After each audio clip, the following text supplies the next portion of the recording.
জিন জাতির মধ্যেও কি আছে? ভালো মন্দ আছে। দুষ্ট জিন মানুষের ক্ষতি করার চেষ্টা করে। কি করে ভাই? এবং দিন দিন কিন্তু এর প্রভাবটা বাড়ছে।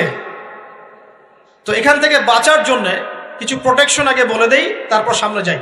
প্রত্যেক দিন সকালে এবং সন্ধ্যায় 3 বার করে সূরা ইখলাস পড়বেন। কুল হুয়াল্লাহু আহাদ, আল্লাহুস সামাদ, লাম ইয়ালিদ ওয়া লাম ইউলাদ ওয়া লাম ইয়াকুল লাহু কুফুয়ান আহাদ।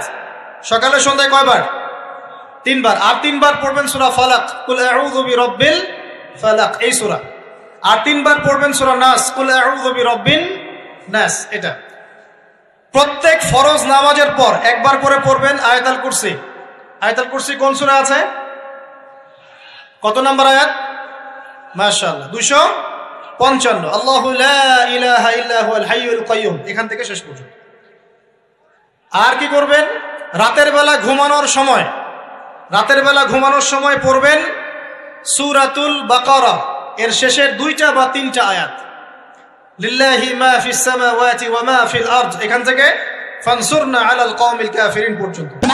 নবী সাল্লাল্লাহু আলাইহি ওয়াসাল্লাম বলেছেন, রাতের বেলা কেউ যদি সূরা বাকারার শেষের এই 2টা 3টা আয়াত পড়ে ঘুমায়, সারা রাত আপনি যদি ইবাদতে থাকতেন যে নেকি পেতেন, এটা পড়ে ঘুমানোর ফলে সেই নেকি পাবেন।